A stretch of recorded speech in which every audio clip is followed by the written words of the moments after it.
कि हम हुआर बनी तू हुआरे चलो करना कबा। तो एक बार हम चाहता नहीं कि यहाँ दोनों लोग खाते पर जोरदार ताली बजा दे आप सब।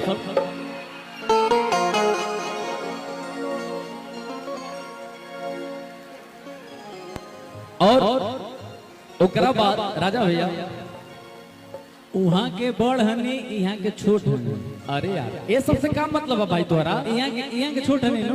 ये से मतलब क्या है भाई? वाह अच्छा छोट रूरा है, रूरा बड़ है, तो इहो बड़ है हम छोट है, बात बुझत नहीं।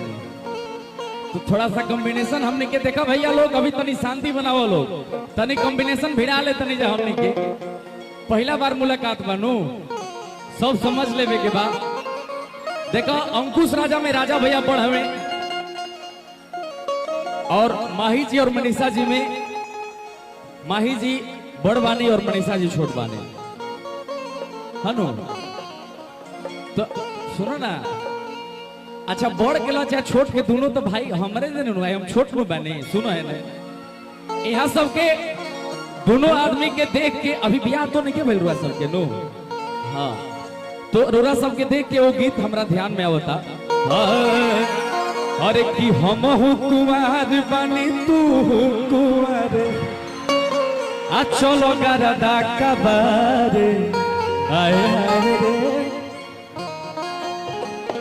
हमर लो भर दुलारे कि पढ़े के हुमर बाटे करे दे पढ़ाई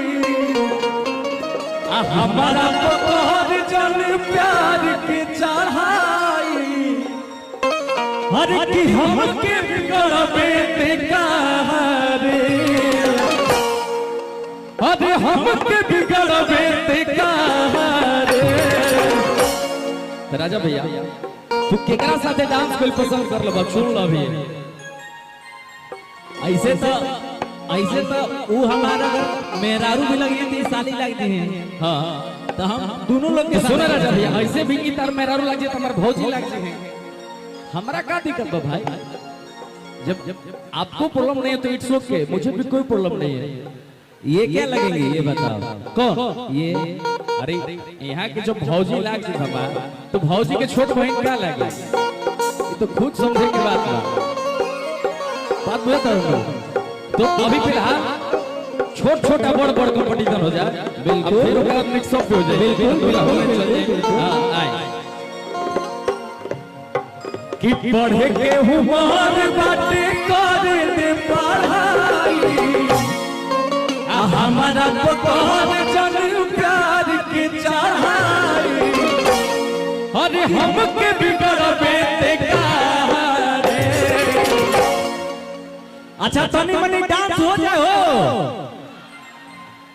अच्छा हम डांस करो भाई। हाँ तू कर भैया हो, तनी में डांस कर लिया नो।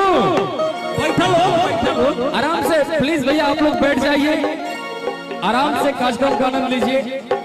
और कुछ लोग आगे से खड़ा बानी, प्लीज आप सब बैठ जाए, गाय के पीछे वाला लोग के बड़ा प्रॉब्लम होता, तो प्लीज एक विशेष तौर पे ख्याल रखिए आप सबके, गाय की आपके बदौलत आपसे केहू के चोट ना लगे के चाहिए और केहू के तकलीफ ना होके के चाहिए, तो एक विशेष ध्यान रखिए आप सब।